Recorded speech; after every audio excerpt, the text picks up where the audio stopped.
voilà c'est le premier conseil. d'accord moom ça mais ni ñu ko doxalee nii gis nga tere nañ ko dugg ci mairie ba yenn saa yi sax conseils municipaux yi xaw ma tax ba léegi sax defe naa ñu ngi dugg mais fan yee ñu weesu pour ñu duggoon fa dafay jafe loolu tamit mu fay def conférence de presse ñu toj ñu dajji bunt yi génnee leen fa parce que dama jàpp ne amul droit tenir fa conférence de presse loolu yëpp boo koy jàngat ndax du leen fàttali yéen li ngeen daan def yéen. ñaari jàngat laa ci am. premier jàngat bi mooy su fekkee ne ñoom ñoo koy def ñoom. ñi nga xam ne bu ñu koy def dañ ko doon ñaawlu kon ñoom ils sont disqualifiés pour le faire loolu mooy premier jàngat bi comprendre nga li ma wax. ñun ñoo ko doon def comme tu as dit. ñoom ñu koy ñaawlu ne tegul ci yoon. donc ñoom suñ koy def. quand même loolu vraiment ça prête à confusion mais ñaareel bi nag mooy man tamit dafa amul ma doon wax ci jamono boobu.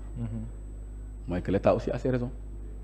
voilà non jamono boobu loolu laa wax non il faut que je sois contradictoire non mais nag ñoom malheureusement nag ils sont mal placés pour donner cet exemple. kon yow fa nga taxaw ba tey. non parce que simplement xam nga lan parce que man dama pratiquer état yaa ngi dégg. dama xam ne état aussi parfois a ses réalités yaa ngi dégg. d'accord wu ma ci à 100%. d'autant plus d'ailleurs que ñu koy def ils sont disqualifiés pour le faire. yaa ngi dégg mais yoo xam ne da nga disqualifié pour ñaawlu ko. mais moo tax non waxuma ay waxu ñaawlu dama lay ne principe bi laay wax. xam nga mais yoo xam non l'état a ses raisons barki démb.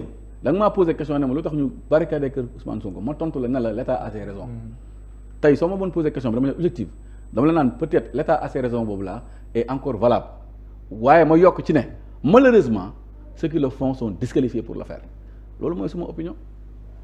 mais dañoo gis yéen opposition bi solidarité bi autour de Barthélémy Dias dafa des Barthélémy Dias mi ngi dund ay jafe-jafe gisoo fa Amadou Ba tey tamit 7 députés la am.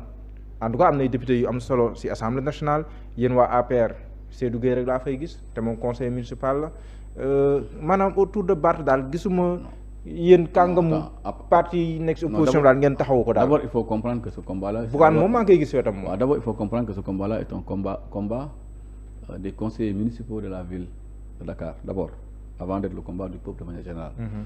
ñun on a engagé tous nos conseils pour ñu soutenir ko.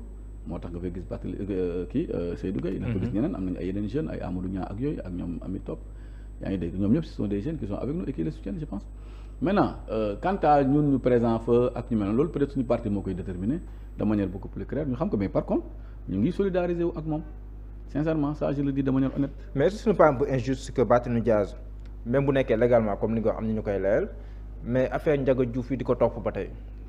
quand on se rappelle mbir mi fi mu jugee ba fi mu ça je suis d'accord je suis d'accord parce que quand même ñun jamono boobu on était ensemble dans l'opposition en 2011 ñun ñëpp on a dit que oui c'était une situation de légitime défense maintenant aujourd'hui on est très mal à l'aise pour approfondir cette réflexion parce que la personne bu ñuy wax décédé na yaa ngi dégg bëri na ay affaires yu ci nekk quoi moi je pense quand même que cette affaire là on doit la dépasser quoi définitivement. d'accord léegi ñu wax nag ci budget bi parce que yow. man loolu nag moom ma gënoon intéressé. waaw parce que wàllum koom nga jàng kon économiste nga avant tout.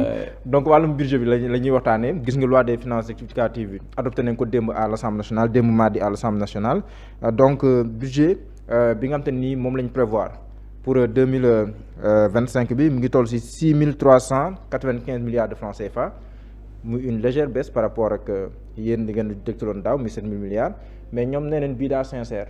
te bee sincère démb sax ñoom ñu ngi koy wax seen loi des finances rectificative bu ngi koy adopté nee na yéen li ngeen di joxoon daaw dafa sincère daal maanaam dafa bëri ay naxaate yu si am ak ay prévisions par rapport ak pétrole beeg gaz bi ba loolu mujjee rës mais ñoom li ñu jox moom dafa sincère ban appréciation nga def dans la forme balaa ñu dugg na si fond bi.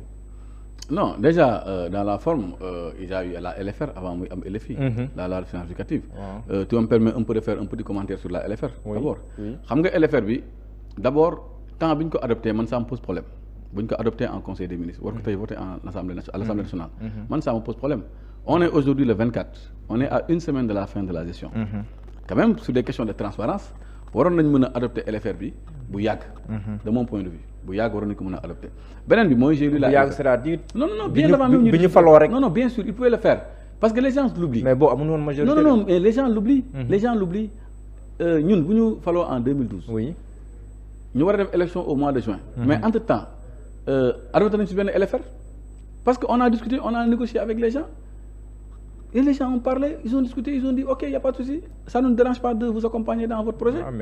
Non, mais c'était bien possible. Mais c'était bien possible parce que moi je pense que nos députés, de mon point de vue, pouvaient être dans ces dispositions. Maintenant, man pour man tardé nañu adopter LFR et moi je me pose des questions quant à l'effectivité maintenant. Parce qu'aujourd'hui, si tu adoptes, aujourd'hui tu augmentes 300 milliards par exemple dans les dépenses, nan ngay exécuter dépenses. Bon, bien vrai que am na dépenses yoo xam ne ils l'ont déjà exécuté d'ailleurs. Mooy les dépenses relatives aux élections législatives passées. Donc loolu dafa mel ni régularisation la. Voilà nekkul rectification mais régularisation la. Loolu quand même dans un contexte de jubanti on peut quand même se poser des questions. Mais bref, principalement comme li tax ñu changer ñu war a proposer LFR, ils ont parlé des recettes en baisse. Soo xoolee ñoom seen document bi ils ont parlé de moins-value de recettes de 600 milliards. moom la ñu am. Mais 600 milliards. lan moo tax ñu am ko est-ce que ñoom ñoo liggéeyul wala ñoom li ñu waroon recouvrer li ñu recouvrer wul lu tax ñu am 600 milliards alors que ñun ces derniers temps on nous a dit impôt paye par force ces derniers temps ce qu'on a noté c'est du banditisme fiscal à la limite du terrorisme fiscal tëj dafay ATD ñëpp di jooy presse bi di jooy ñëpp di jooy entreprise yi tëj ñëpp di jooy soo jooyee ñu ne da ngeen fay par force malgré tout cela tey aujourd'hui 9 mois après on nous dit moins-value fiscale de 600 milliards donc man dama leen di poser question lan lañ doon liggéey durant tout ce temps war a mën a atteindre seen objectif en termes de recette fiscale mais ils l'atteignent pas et aujourd'hui on se retrouve dans une situation de moins-value beneen bi mooy am na lu am solo loo xam ne mu ngi ci loi de finances rectificative bi pour la première fois dans l'histoire du Sénégal tu vois don budgétaire 0 franc maanaam depuis début d'année ba tey ils n'ont recouvré aucun don budgétaire. Moi je pose des questions. Mais président bi nu Chine. Fatim bi muy ñëw. indaale woon na au moins ay 27 milliards. ana xaalis ba LFR nee na ñoom amuñu demal ci LFR nga xool don budgétaire tu vas trouver 0 franc ils n'ont pas d'appui budgétaire donc 25 milliards yooyu mu àndaale Chine anamu gisuñu ko suñu budget ça c'est une réalité ah man ay chiffres laa lay jox 0 franc.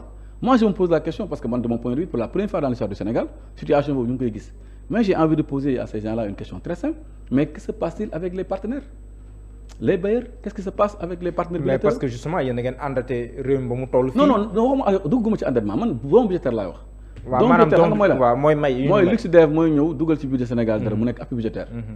wala nga ne Union européenne mooy génne xaalis dugal wala nga ne France wala nga ne. wala benn réew wala Chine.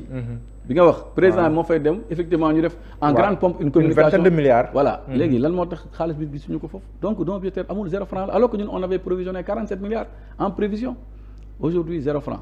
Donc tu fais une moins-value de 600 milliards de recettes. Tu fais un manque à gagner de 47 milliards sur les dons budgétaires. Mais naturellement, il faut faire des LFR. Mais amul ma gën a naqari ci LFR bi yow amoo recette yu doy ba pare nga yokk ay dépenses mais yan dépenses nga yokk ils augmentent les dépenses de fonctionnement de l'État ñu yokk ko yokk dépense de fonctionnement yi demal ci budget. mais am na si yoo xam ne nii si wàllum investissement. mais demal je suis en train de voir. non demal acquisition maa ngi si budget 2025. non demal LFR su la neexee après nga dugg ci L mais demal LFR. waaw maa instant yii nii si budget 2025 laa nekk. voilà bon peut-être doo mën a attester li may wax. j'aurais bien aimé nga. instant maa ngi si budget 2025 waa LFR bi waxal. waaw LFR bi laa lay expliquer. yow am nga moins-value recouvrer woo ay dons budgétaires nga war a wàññi say dépenses pour mun a am au moins benn équilibre pour mun a am déficit bu acceptable nga ñëw yokk ay dépenses de fonctionnement ba pare wàññi ay dépenses d'investissement maanaam da ngay tëj ay chantier ba pare yokk ay fonctionnement man may poser benn question quel a été l'effet du décret wala de l'arrêté primatorial bi nga xam ne premier ministre moom la jëloon pour ne léegi dañuy wàññi courant bi dañuy wàññi ndox yi ci bureau yi quel a été son effet son impact d'autant plus que les dépenses de fonctionnement ont augmenté c'est une question fondamentale donc aujourd'hui tu as un problème pour recouvrer suffisamment de recettes, tu veux régler le problème, tu nous augmentes les dépenses de fonctionnement, tu bloques les chantiers en diminuant les dépenses d'investissement et tu crées le déficit. Loolu nga ne économie bu baax la man gëwuma ko le budget là LFR bi mais nekkul lu baax sama xalaat sincèrement ils auraient dû après avoir constaté des moins-values ils auraient dû effectivement donc restreindre les dépenses de fonctionnement. yaa ngi dégg au moins bàyyi les dépenses d'investissement à un certain niveau non au moins sax ñu bàyyi ko à un certain niveau permettre secteur BTP bi mu